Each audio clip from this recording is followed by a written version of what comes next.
അമ്മയുടെ മുഖത്ത് ആഴത്തിൽ വരച്ച കാലത്തിന്റെ വരകൾ മകൻ ശ്രദ്ധിച്ചില്ല. മുടിയിലെ പാതിയെരിഞ്ഞ നരകൾ അവൻ കണ്ടില്ല. കണ്ണുകളിലെ ക്ഷീണം അവൻ തിരിച്ചറിഞ്ഞില്ല. അമ്മയുടെ ജീവിതം മുഴുവൻ മകനെ വാരിക്കോരിയൊഴിച്ചു കൊടുത്തതായിരുന്നു. അച്ഛൻ മരിച്ചപ്പോൾ അവൻ കുഞ്ഞുണ്ണിയായിരുന്നു.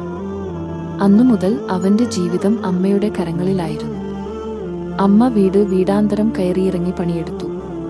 മകനെ പഠിപ്പിക്കാൻ, അവനെ വളർത്താൻ, അവന്റെ സ്വപ്നങ്ങൾ നിറവേറ്റാൻ. അവൻ വളർന്നു, പഠിച്ചു, ജോലി കിട്ടി, സ്വന്തമായി വീടും കുടുംബവും ഉണ്ടായി. എന്നാൽ അമ്മയുടെ കണ്ണീർ അവൻ കണ്ടില്ല. ഒരു ദിവസം അമ്മ മകന്റെ വീട്ടിൽ വന്നു. മരുമകൾ അവളെ അത്ര മനസ്സില്ലാത്ത മുഖത്തോടെയാണ് വരവേറ്റത്. മകൻ തിരക്കിലായിരുന്നു. അമ്മയോട് ഒന്നും പറയാതെ ഓഫീസിലേക്ക് പോയി. അന്നു രാത്രി ഭക്ഷണം കഴിക്കുമ്പോൾ അമ്മ നിശബ്ദയായിരുന്നു.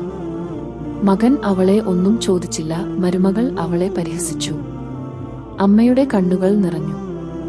അവൾ സഹിക്കാനാവാതെ അടുക്കളയിലേക്ക് ഓടി. മകൻ ഒന്നും മനസ്സിലാക്കിയില്ല. അവൻ ടെലിവിഷൻ കണ്ടുകൊണ്ടിരുന്നു. അമ്മ രാത്രി മുഴുവൻ കരഞ്ഞു.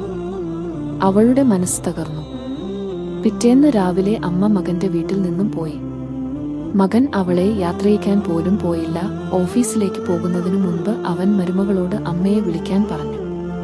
ഫോൺ കോൾ റിസീവ് ചെയ്തത് മരുമകളാണ്. അമ്മ പോയി. അവർക്ക് വയ്യാതായി. ആശുപത്രിയിലാണ്. മകൻ ഞെട്ടി. അവൻ ഓടി. ആശുപത്രിയിൽ എത്തിയപ്പോൾ അമ്മയെ കാണാനില്ല. അവർ അന്തരിച്ചിരുന്നു. മകൻ തകർന്നു. അവൻ അമ്മയെ ഓർത്തു. അവളുടെ കണ്ണീർ ഓർത്തു. അവൻ അവളെ എത്രമാത്രം വേദനിപ്പിച്ചുവെന്ന് ഓർത്തു. അവന്റെ ജീവിതം മുഴുവൻ ഒരു വലിയ പശ്ചാത്താപമായി മാറി. ഈ കഥ അമ്മയോടുള്ള മകന്റെ അനാദരവും അതിന്റെ ദുരന്തഫലങ്ങളുമാണ് ചർച്ച ചെയ്യുന്നത്.